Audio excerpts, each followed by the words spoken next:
Bienvenue au cours e-learning Force du module Théorie de l'entraînement conditions physiques. La musculature joue de toute évidence un rôle fondamental dans le sport.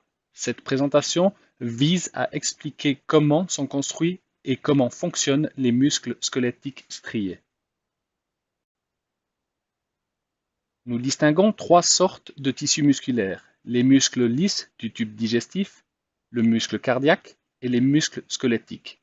La musculature lisse et le muscle cardiaque fonctionnent de manière autonome, tandis que nous pouvons contrôler plus ou moins consciemment l'activité de la musculature squelettique. À cet égard, nous devons être conscients que pour chaque mouvement, des réflexes automatiques régulent inconsciemment l'activité des muscles. Nous traiterons ici uniquement les muscles squelettiques striés.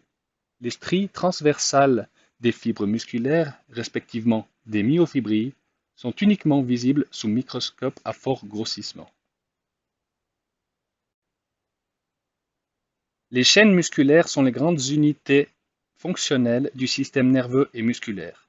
Les différents muscles d'une chaîne, agonistes, antagonistes et synergistes, participent aux enchaînements de mouvements en s'étirant, en se contractant ou en se fixant. Il est possible, avec des formes d'entraînement qui sollicitent fortement la coordination, d'améliorer l'interaction des muscles et des chaînes musculaires, c'est-à-dire la coordination intermusculaire. Les muscles sont reliés au squelette par des tendons. Nous faisons une distinction entre les tendons d'origine et les tendons d'insertion. Le tendon dont l'attache est la plus proche du tronc est le tendon d'origine, tandis que celui qui en est le plus éloigné est le tendon d'insertion. On parle aussi dans la pratique de points fixes et de points de mouvement. Lors d'une flexion normale du coude, l'origine est fixe et l'insertion mobile, mais pour une traction, c'est l'inverse. L'insertion du muscle fléchisseur est fixée sur l'avant-bras et c'est l'origine qui bouge. Nous faisons une distinction entre les muscles à une tête et les muscles à plusieurs têtes. Un muscle qui a deux origines, par exemple le muscle antérieur du bras, est un muscle à deux têtes. Nous le désignons sous le nom de biceps. Le muscle postérieur du bras a trois tendons d'origine, c'est un triceps, tandis que le muscle antérieur de la cuisse est un quadriceps. Les différentes têtes remplissent souvent diverses fonctions. La longue tête du quadriceps peut fléchir l'articulation de la hanche et tendre l'articulation du genou, tandis que les trois autres têtes n'agissent que sur l'articulation du genou. Nous pouvons également faire une distinction entre les muscles en fuseau, fusiformes, et les muscles pennés, penniformes, simples, et les muscles multipennés.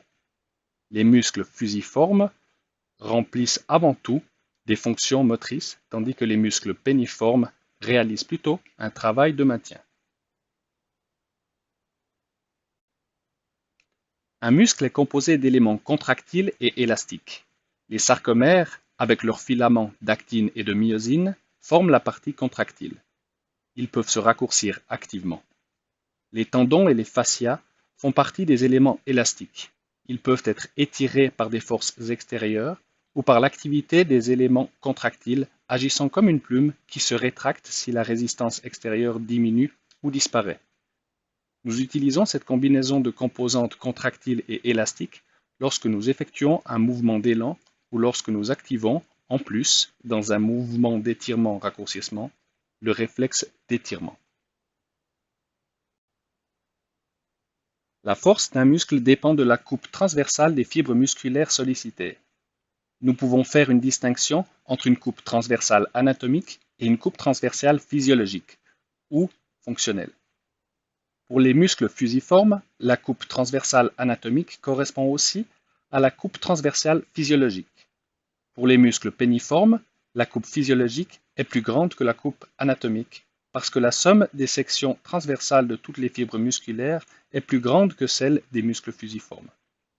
Les muscles fusiformes servent avant tout au mouvement, tandis que les muscles penniformes servent plutôt au travail de maintien et de stabilisation. Un muscle est constitué d'une enveloppe de tissu conjonctif qui comporte plusieurs faisceaux de fibres musculaires. Ces faisceaux sont séparés les uns des autres par de fines enveloppes de tissu conjonctif et comportent plusieurs fibres musculaires. L'épaisseur d'une fibre musculaire correspond environ à celle d'un cheveu humain. Chaque fibre musculaire contient un grand nombre de myofibrilles en forme de fil. Les myofibrilles sont constituées de sarcomères cylindriques disposés les uns derrière les autres. Ceux-ci sont délimités par les disques Z.